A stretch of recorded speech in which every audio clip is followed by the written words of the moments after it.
So I'm back here today. It's the 22nd of October, almost 2 months into our spring season. As you can see, these girls are still single stories. I've just been through and fed all these guys, and let me tell you, it did not go to plan.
So straight into the orange hive.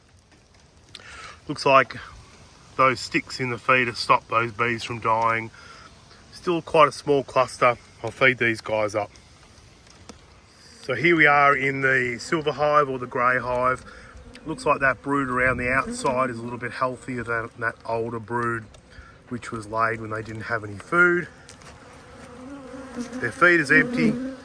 So I'll fill this one up as well. I didn't bring my bucket today, so I've just got to wing this feeding. The yellow hive is obviously brooding up, and they've put some stores away.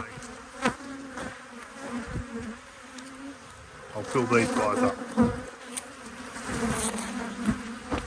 The red hive, I'm just going to fill them up. They're very, very grumpy. So I'm just going to fill them up. You can probably hear that rain. Anyone would think that they didn't want to be got into this morning. I'm just going to take a walk away for 10 minutes. I've only got these 3 over here to do, but popped a couple of stings through the pants, that's enough for me. I'm not going to bother going through the white hive too today. I've got pretty good confidence in these guys. They'll be fine.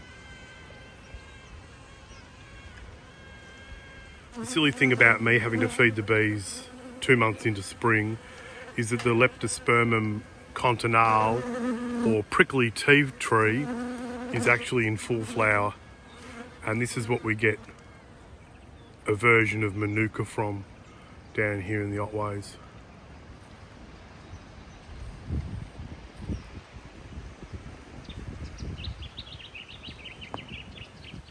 So majority of those bees have now off me. They're still hanging around the front of their hives. But let's get into feeding these 3 guys and have a little bit of an update. So the Hornsby hive, you might remember that it missed out on the first 2 rounds of feeding. So I'm going to pop a frame out and see how these guys are going. They've still got a tiny little bit of food in the bottom of their feeder, but they've eaten through those 1.5 pollen patties. Wowzers.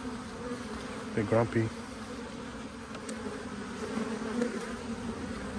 That's probably not a good sign.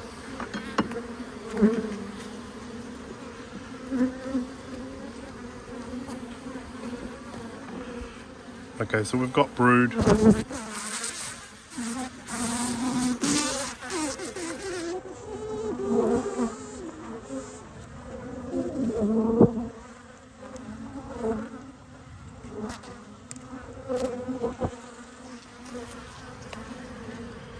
And it looks like a bigger patch than they had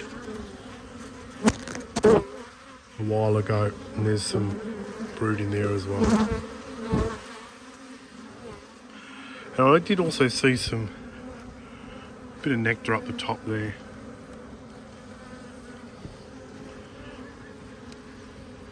The The rain has subsided just a fraction, so I don't feel so bad about getting into these guys. And they've put away that nectar there. So they've only got like one frame of brood.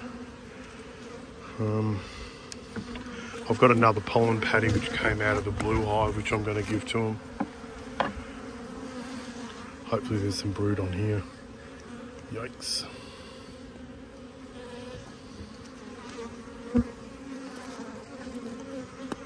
Nectar.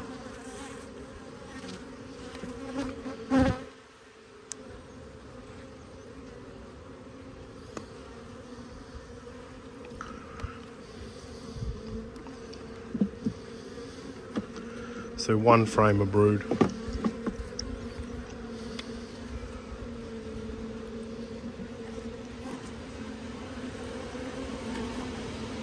Here comes that wind again.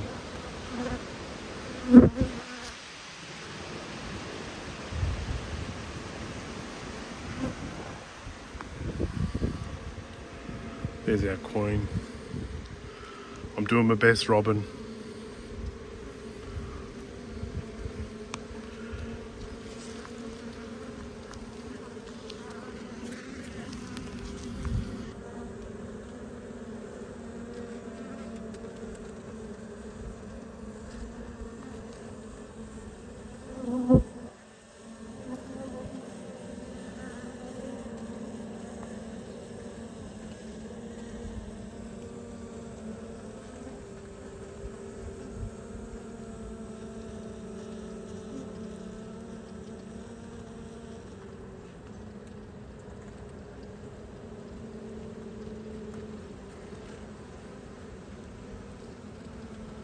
So I'll give them some more pollen.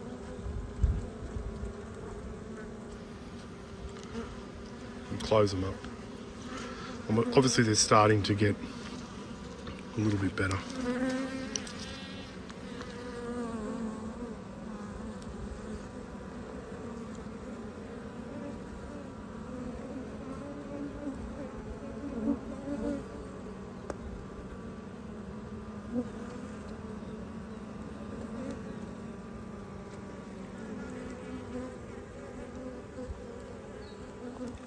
So it looks like on that other frame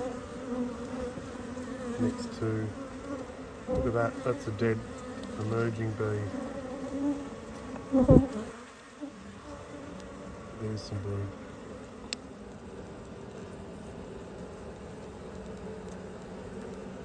And I've just gone to take this feeder out and I can see one of the main problems why they aren't building up.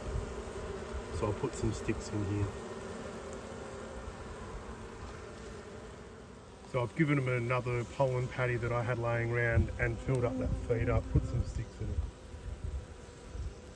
Fingers crossed it gets them over the line.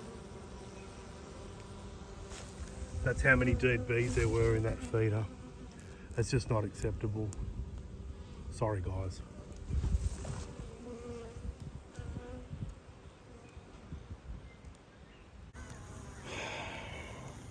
I don't think I can take this. So blue hive,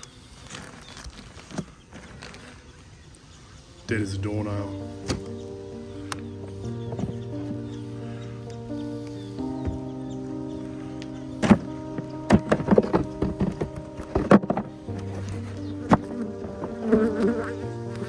So they've obviously absconded.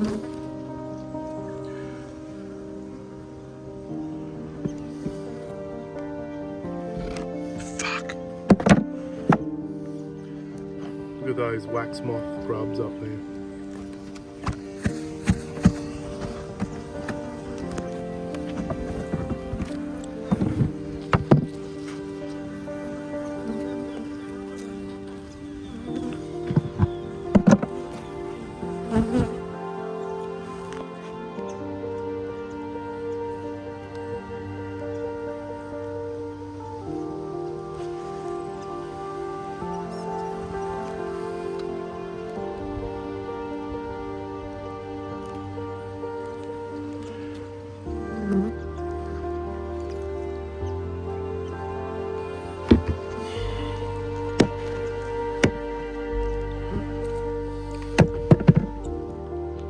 I've got a terrible thought. So these guys had a huge ant's nest in them. You might remember me shaking these off a couple of weeks ago. And we've got a borax trap here. I wonder if the ants brought the borax back to their nest in this hive and killed it.